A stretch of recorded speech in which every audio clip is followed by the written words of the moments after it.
I now request Ambassador Chabra to kindly come and convey his greetings for the occasion and also read the President of India's message to the nation on the occasion. Excellency.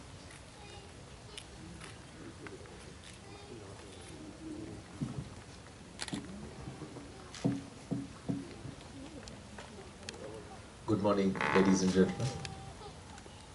It gives me great pleasure to be here to welcome you all on this first occasion, the first time that I'm doing this honor of having hoisted our national flag here in Budapest.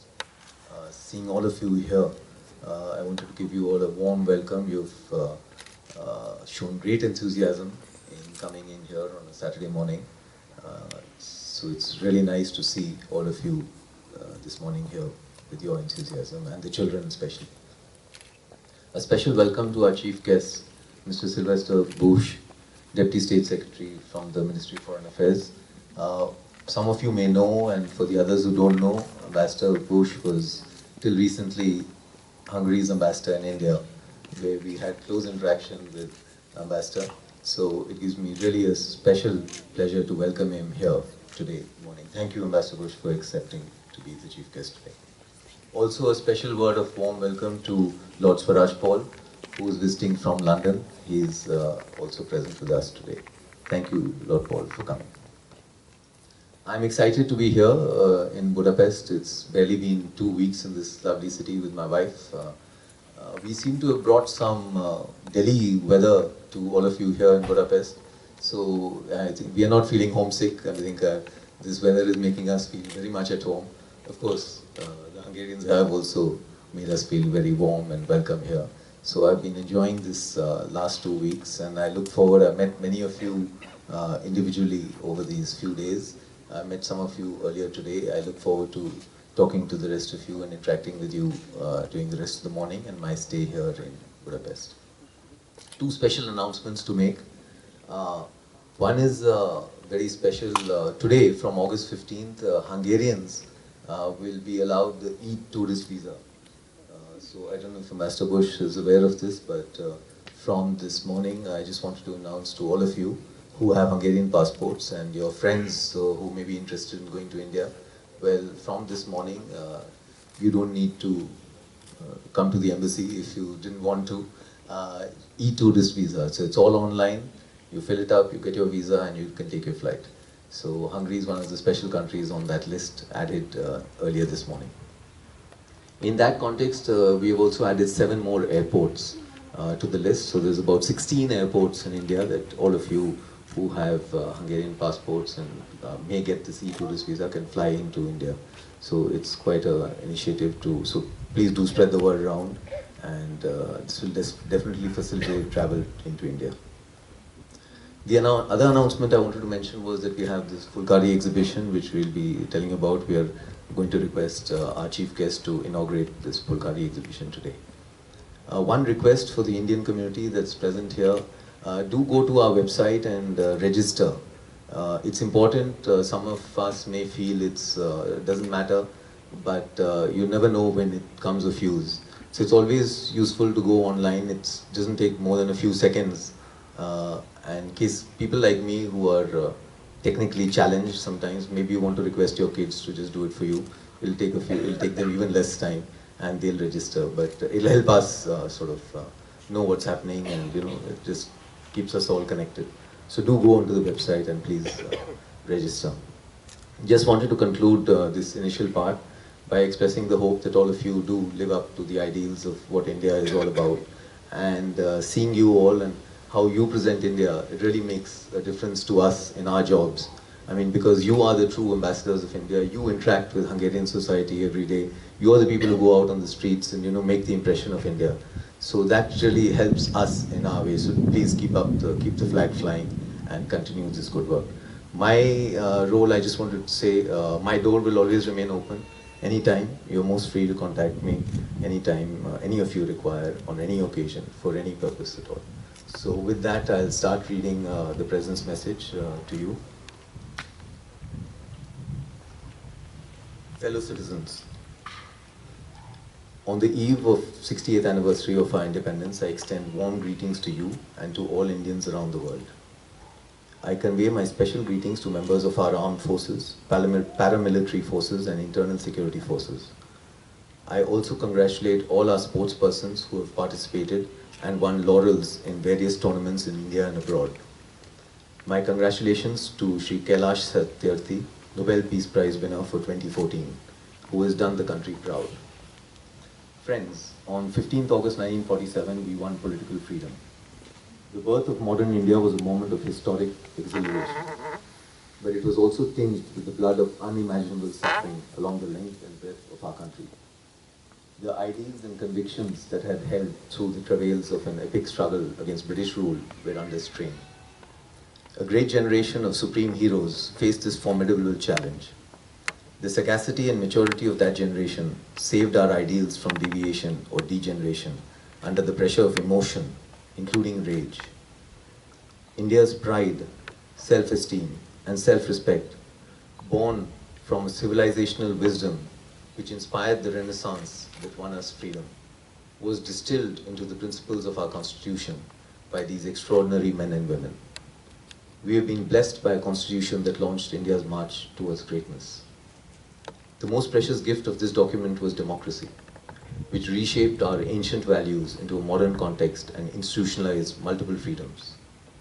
It turned liberty into a living opportunity for the oppressed and the impoverished, offered equality and positive discrimination to the many millions who had suffered social injustice, and instituted a gender revolution that has made our country an example of progress.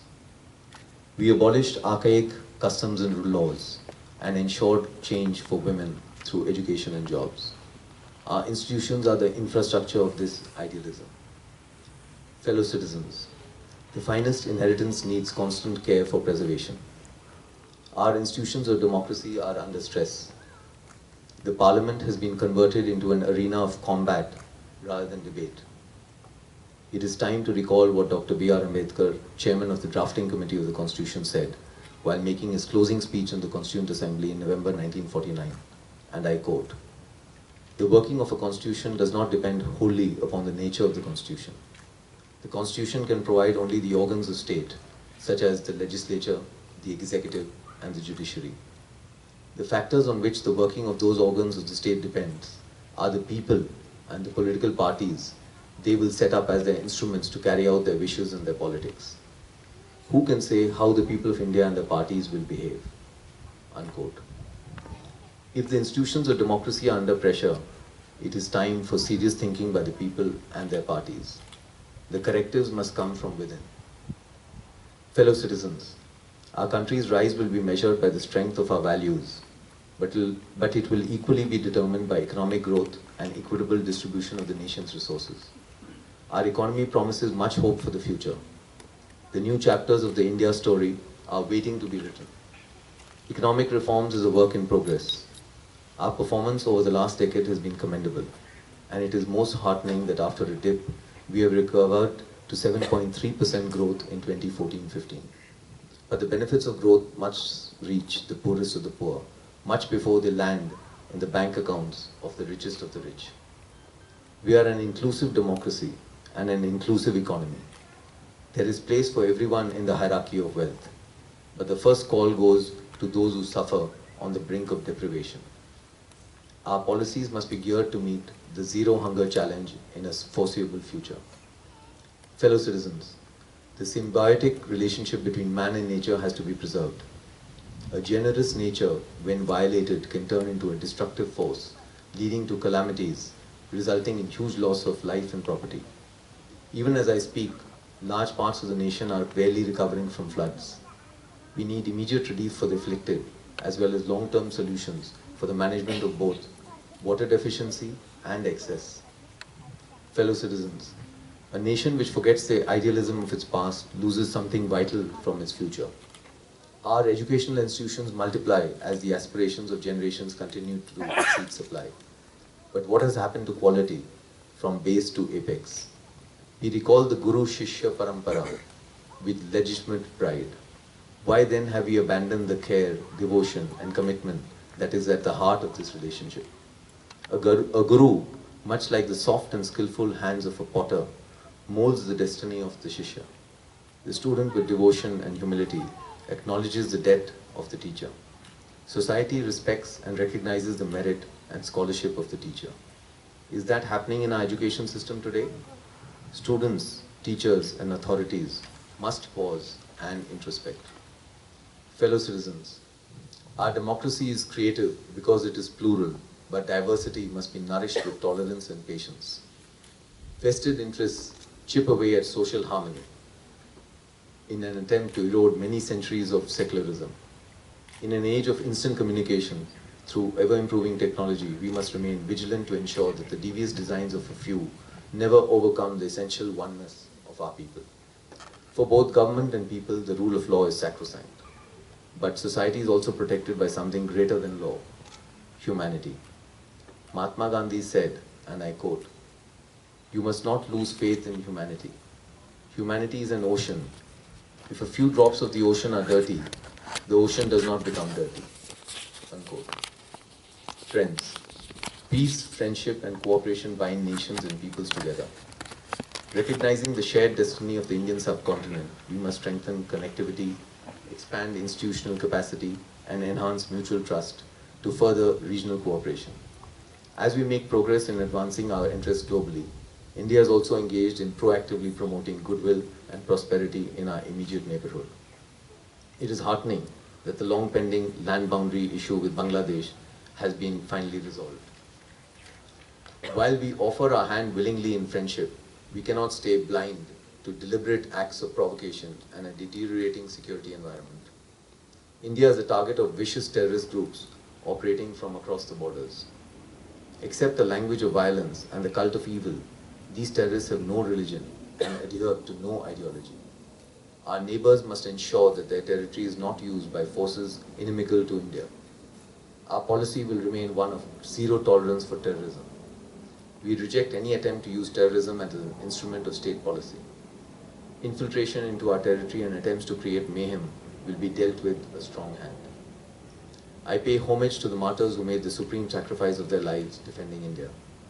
I salute the courage and heroism of our security forces who maintain an eternal vigil to safeguard the territorial integrity of our country and the safety of our people. I also specially commend the brave civilians who boldly detained a hardened terrorist, ignoring the risk to their own lives. Fellow citizens, India is a complex country of 1.3 billion people, 122 languages, 1,600 dialects, and 7 religions. Its strength lies in its unique capacity to blend apparent contradictions into positive affirmations. In the words of Pandit Jawaharlal Nehru, it is a country held together, and I quote, by strong but invisible threads. About her, there is the elusive quality of a legend of long ago. Some enchantment seems to have held her mind.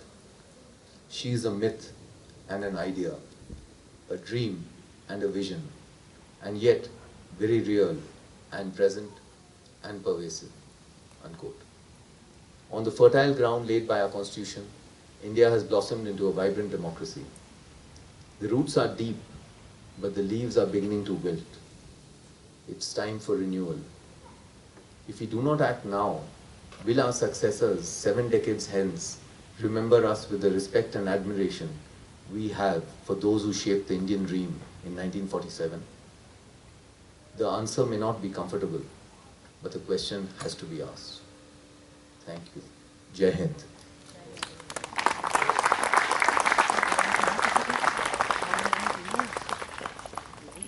Thank you, Excellency, for the message.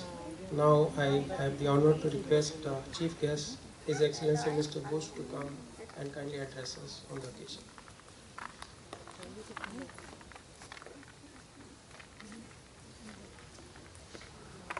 Excellency, dear Ambassador Chabra, Madam Kavita Chabra, members of the Indian community here in Hungary, in Budapest, ladies and gentlemen, dear friends. I guess there are more exciting things on a Saturday morning than listening to speeches in such a hot weather. But this is no ordinary morning, as it was said by your Prime Minister Narendra Modi earlier today. This is no ordinary morning, and it's such a pleasure and honor for me to celebrate the 68th anniversary of independence of India here with you. India became free from foreign rule after almost a century of struggle at midnight on this very day in 1947. On this joyous occasion, I would like to extend my warmest greetings to all of you, also on behalf of my government, to all of you, your families, and your relatives in India. So as you know, I recently returned from Delhi after a brief but very intensive posting as Ambassador of Hungary to your magical country, incredible India. This gives a very personal flavor to this celebration and also allows me to wholeheartedly feel what a great occasion it is that the nation of India celebrates today. And I think we who lived under foreign rule for decades, we understand exactly what you feel. We are today commemorating a glorious struggle, hard fought and hard won. in which many fell and countless others made sacrifices, dreaming of the day India would be free. That day had come on the 15th of August, 1947. The people of India are today remembering the heroic deeds of the great leaders like Mahatma Gandhi, Jawaharlal Nehru, freedom fighters such as Bhagat Singh, Chandrasekhar Azad, and the unnamed millions who gave their lives for the nation's freedom and prosperity.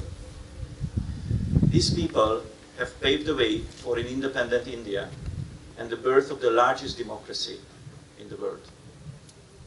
I am proud that Hungary was among the first countries to establish diplomatic relations with the newly born India. During the past 6 decades, our friendly relations have developed year by year, and today, India is considered to be a strategic partner of Hungary.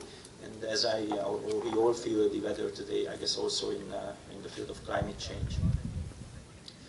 The first decade of the 21st century witnessed the emergence of India as one of the world's fastest growing economies and a new global power. We appreciate the commitment and efforts of the Indian government aimed at strengthening India's economic ties with her partners. Hungary pursues similar objectives under the policy of opening to the South, and we consider India as a partner of strategic importance and global significance. Thus, we are delighted to welcome flagship investors from India, such as TCS, Apollo Tyres, and the latest investor, SMR Group. We look forward to further Indian investments in Hungary, particularly in the IT sector, automotive industry, pharmaceuticals, biotechnology, regional services, R&D, and tourism. Hungary is present in India too. Many well-known Hungarian companies have established joint ventures with Indian partners. Richter Gedeon partnered with Themis Medicare a long time back when I was only 2 years old, and the two have been working together efficiently since. Richter Themis started production in Gujarat in 2004. GANS Engineering has partnered with Technip PVT Ltd. MOL, the Hungarian oil giant, ventures together with Oil and Natural Gas Corporation. Diagon, Organica, and Tarant Hungary have also successfully entered the Indian market. The government of Hungary is working hard to enable other companies, especially small and medium-sized companies, to reach India. We are particularly looking forward to the second India Central Europe Business Forum this October in Bangalore, which will be attended by a high-ranking government official. He will be accompanied by a delegation of businessmen and water management experts as well. I sincerely hope that in the wake of this event, our business relations will gain further momentum. I'm also looking forward to welcoming the Indian delegation at the next meeting of the Joint Economic Commission to be held in Budapest this November. Hungary also looks beyond business as we seek to strengthen our cooperation in other fields as well. We have recently signed an agreement that enables student exchange between our countries. I firmly believe that the first 126 Indian students who have received fully paid scholarships to our universities and colleges this year will create a lasting bond between our future generations.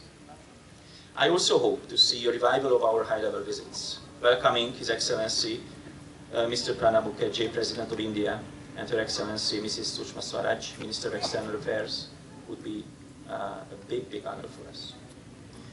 Today, our relationship flourishes on a strong economic, political, and cultural foundation. I sincerely hope that our relations will grow in the spirit during coming years, and I will do my utmost in this regard in my new position. Finally, allow me to add that today we are not only celebrating the independence of India, but her diverse culture as well, with the inauguration of this colorful exhibition. Hungarians have always nurtured a fond affection towards India and Indian culture. And I have to tell you that I guess I managed to transform the image of my embassy in India within 8 months, and probably the image of my country as well in India during my tenure. I have to tell you that India transformed me as well a bit, and your culture especially, and the magical eyes of Indians. So let me once again express my most sincere congratulations on this great occasion. And I also wish all the best to your new ambassador, Excellency Rahul Chhabra, who is one of your most outstanding diplomats. And I would like to ask you to give him your full support, simply because I think that we can achieve our common goals only together. I told you that this is no ordinary morning, and although I love to be with you together today, but I have to tell you, I wish I were in Delhi today. So all the best to you, to your families. Thank you so much.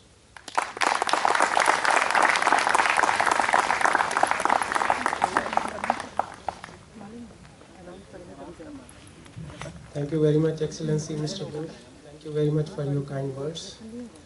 We now come to the cultural part of our program, and we are going to present before you some patriotic songs. It will be sung by a group of our embassy personnel, their children, ladies. The group comprises of Master Apurva Chatterjee, Master Joy Chatterjee, Miss Nishna Kanduja, Master Ribhav Kanduja, Mrs. Sarita Taneja, Mrs. Maushmi Chatterjee, Mr. Muhammad Ali Jauhar, Mrs. Hannah Ali Jauhar.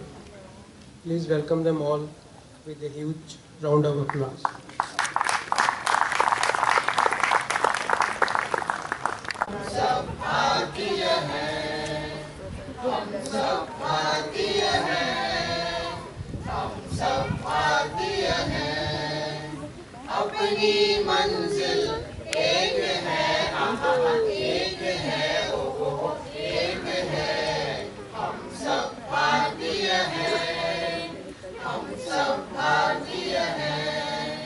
Kashmir की धरती रानी है, सरताज हिमालय है।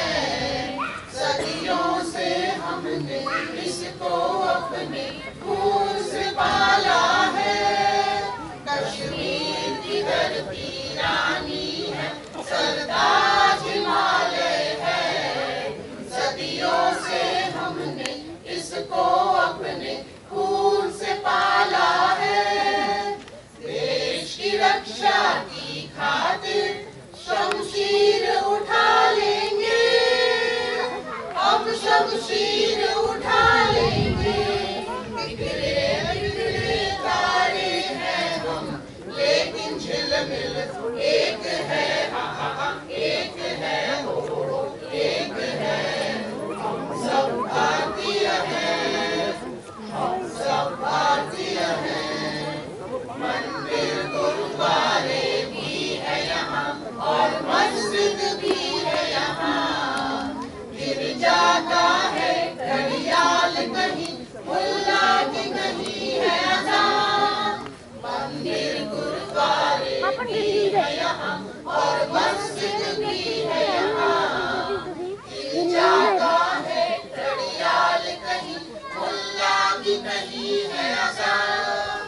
एक ही अपना नाम है, एक ही अल्लाह ताला है, एक ही अल्लाह ताला है। रंग बिरंगे दीपक हैं हम, लेकिन जगमग एक है, एक है, एक है। हम सब भारतीय हैं, हम सब भारतीय हैं, हम सब भारतीय हैं, हम सब भारतीय हैं। मेरा कर्मा तू, मेरा धर्मा तू, तेरा सब कुछ मैं, मेरा सब कुछ तू। हर करम अपना करेंगे, हर करम अपना करेंगे।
मेरी जान है तू, देश मेरे मेरी जान है तू, देश मेरे मेरी शान है तू, देश मेरे मेरी शान है तू।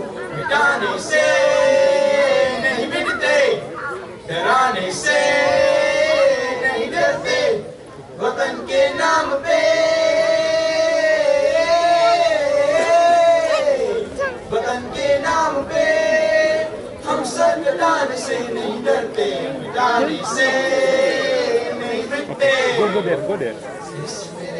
देश मेरे मेरी जान है तू, देश मेरे मेरी जान है तू, देश मेरे मेरी शान है तू, देश मेरे मेरी शान है तू। हजारों पाप रोशन के सुलगती सी निगाहों में, सुलगती सी निगाहों में, कफन हम बांध के निकले है आजादी की राहों में, कफन हम बांध के निकले है आजादी की राहों में। निशाने पे जो रहते हैं, निशाने से नहीं डरते। देश मेरे मेरी जान है तू, देश मेरे मेरी जान है तू, देश मेरे मेरी शान है तू, देश मेरे मेरी शान है। हमारी एक मंजिल है, हमारा एक नारा है, धर्म से जात से ज्यादा हमें ये मुल्क प्यारा है, धर्म से जात से ज्यादा हमें ये मुल्क प्यारा है। हम इसकी जिंदगी अपनी मिटाने से नहीं मिटते।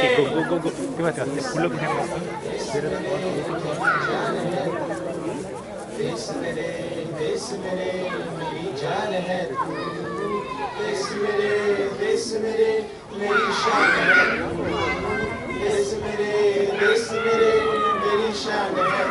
मिटाने से नहीं मिटते, डराने से नहीं डरते, वतन के नाम पे,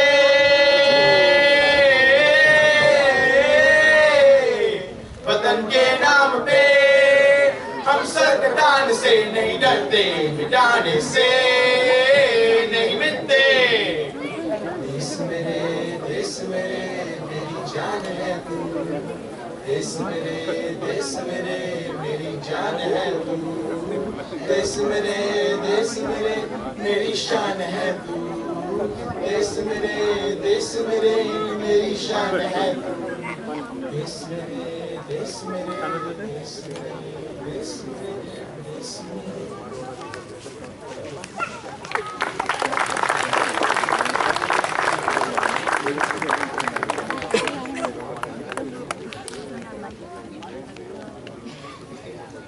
कदम कदम पे धरती बदले रंग, यहाँ की बोली में रंगोली सात रंग, जहाँ हर कदम कदम पे धरती बदले रंग, यहाँ की बोली में रंगोली सात रंग। काली पगड़ी पहने मौसम है, नीली चादर ताने उम्र है, नदी सुनहरी हरा समुंदर है, रेल सजीला देश रंगीला रंगीला, देश मेरा रंगीला, देश रंगीला रंगीला, देश मेरा रंगीला, देश रंगीला रंगीला, देश मेरा रंगीला, देश रंगीला रंगीला, देश मेरा रंगीला।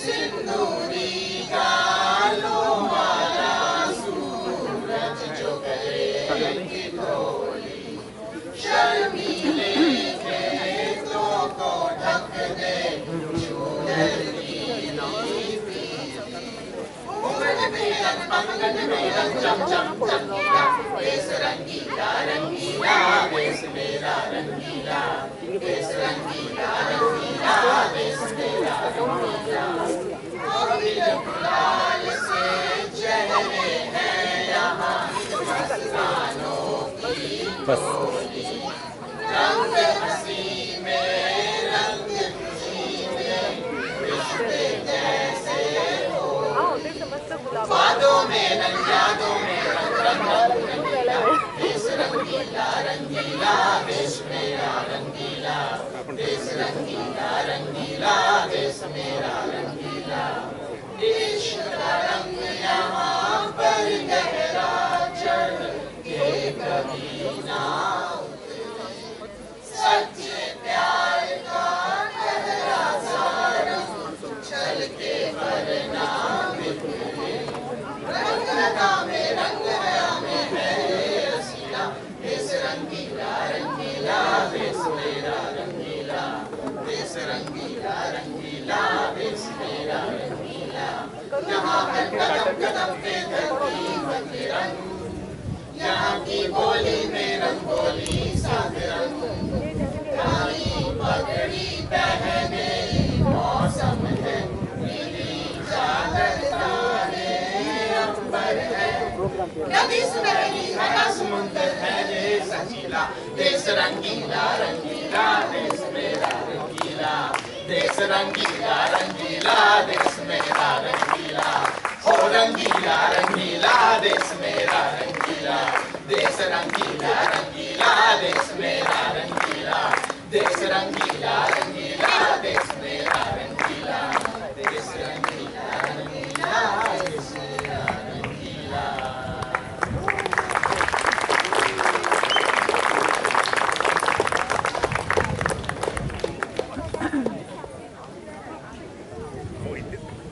Now we present before you a Bengali patriotic song.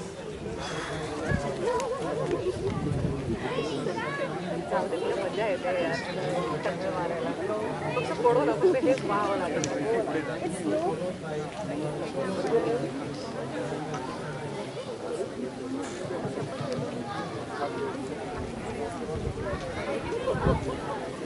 মুক্তির মন্দির সোপান তলে কত প্রাণ হলো বলিদান আছে অশ্রু জলে মুক্তির মন্দির সোপান তলে কত প্রাণ হলো বলিদান আছে অশ্রু জলে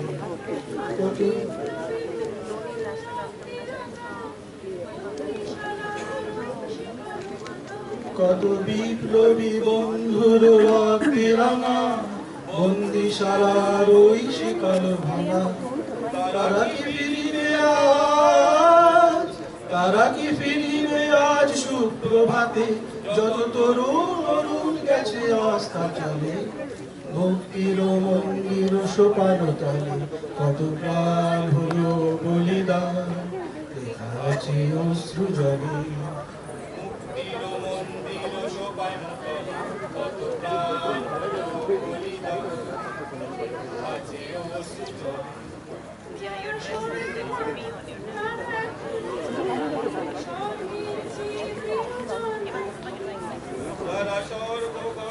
তারা এখনো জানে স্বর্গের যে প্রিয় জন্মভূমি এসো স্বদেশ ব্রতে মহাবীর কালবীর মৃত্যুঞ্জয়ীদের চরণ চুমি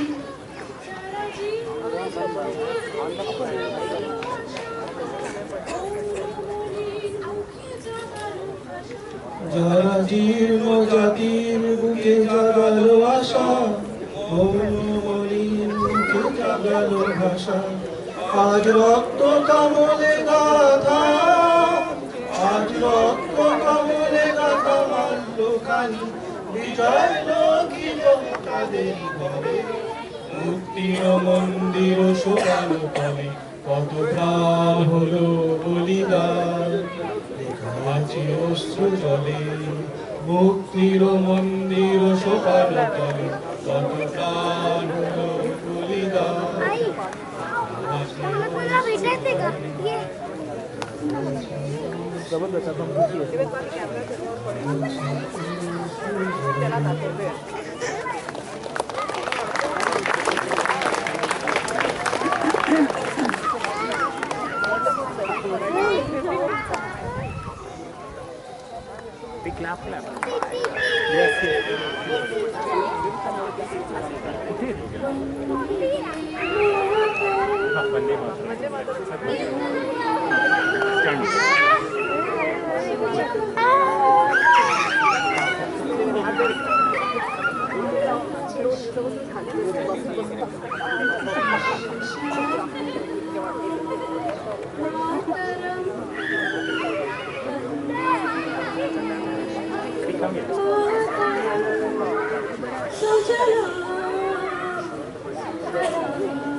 Number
1,